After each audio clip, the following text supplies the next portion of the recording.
Siang ini kita akan bicara tentang customer development.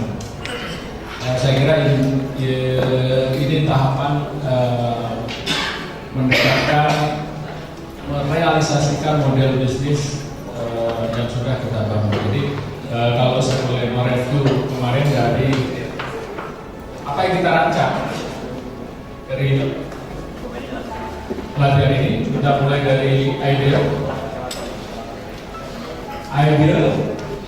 ide tidak akan jadi apa-apa, paten tidak akan jadi apa-apa kalau dia tidak masuk ke dalam model bisnis. Dan ibaratnya ide adalah hanya gambaran awal yang dia perlu sebuah kendaraan yang namanya model bisnis. Produk kita bisa mendesain produk, akan tapi desain produk juga tidak akan jadi apa-apa kalau kita tidak memahami desain bisnisnya. Kalau produk itu mau jadikan bisnis, kalau paten itu mau dilakukan komersialisasi, kalau paten itu mau jadikan bisnis. Jadi kita perlu mendesain model bisnis, itu yang sudah disampaikan oleh Pak. Nah, ini setelah model bisnis, maka kita perlu memahami yang namanya customer development. Bagaimana model bisnis ini bisa fit, bisa cocok, bisa pas, dan bisa dengan mudah dieksekusi. Ini yang akan kita kasih. Sebelum ke sana, saya ingin memberikan beberapa pengertian bagaimana kita membuat sebuah startup bisnis ini.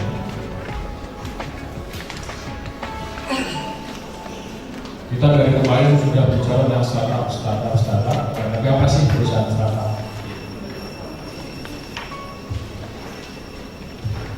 Nah, apakah startup itu adalah sebuah perusahaan versi kecil? Perusahaan kecil? Perusahaan yang dibangun kecil atau apa gitu kan? Nah, kalau Bapak Ibu kembali ke konsep customer development, maka startup itu adalah didefinisikan sebagai a temporary organization designed to serve for a repeatable and scalable business model. Jadi yang kita maksud startup adalah bukan perusahaan yang versi kecil, akan tapi dia adalah organisasi sementara. Ini adalah bisnis sementara yang memang kita desain bisnis ini untuk mencari search, untuk mencari model bisnis yang repeatable dan scalable, yang memang bisa diulang-ulang. Kalau ada pembelinya terus-menerus bisa dibeli, dan scalable itu bisa dibesarkan.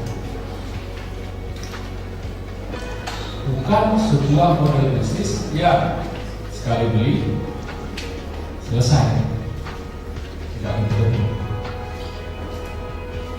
Kemarin mungkin pernah saya contohkan, ada mahasiswa kami yang produksi pupuk cair. Pupuk cair beraroma buah. Bagus ya, sudah pernah lomba berkali-kali, termasuk terakhir didanai oleh Bank Indonesia untuk jadi bisnis. Oke, saya tanya, sudah berapa konsumennya? Sekitar 50 Pak. Sudah dibeli 50 dari produksi. Sudah ada contoh yang saya dikasih. 50 orang. 50 orang itu ada yang kembali lagi nggak untuk membeli? Nggak ada Pak. Artinya apa? Modal bisnisnya itu tidak repeat. Sekali beli, coba mungkin di pameran atau tertarik, atau tadi mungkin kasihan, atau tetapi dia tidak mengulang, tidak betul-betul. Banyak mahasiswa kan kita jualan kasihan yang mahasiswa kita beli. beli. Repeatable enggak? Bisa terus menerus enggak? Scalable bisa diteruskan. Nah, kira-kira begitu. Startup itu bukan seperti itu, akan tapi startup kita desain untuk supaya repeatable dan scalable bisa terus. Nah, ini pengertian startup. Nah, startup aims to become a company, a real company. Startup kita akan menjadi usaha. Nah, jadi ketika berwirausaha, startup ini adalah sebuah proses yang jangan dibayangkan itu adalah bikin perusahaan langsung. Kemudian startup itu adalah sebuah perusahaan yang sudah jadi hanya versi kecil. Ini adalah temporer. Karena kebanyakan dari diskusikan kemarin, kita buat aja kalau mau bisnis, jalankan, tapi jalankan sebagai apa? Oke, jadi startup adalah temporer. Oleh karena itu, mahasiswa bisa berbisnis ketika masih kuliah bisa.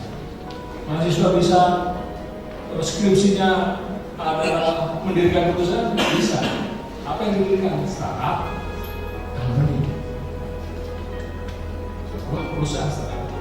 Nah, sebagai contoh ya, mahasiswa di Garut adalah mereka mendirikan sudah punya startup. Mari terus model bisnisnya sampai ketemunya. Nah, baru pada titik tertentu nanti dia bisa dieksekusi menjadi real company. Oke. Nah, ini tahapan tadi kembali mengingatkan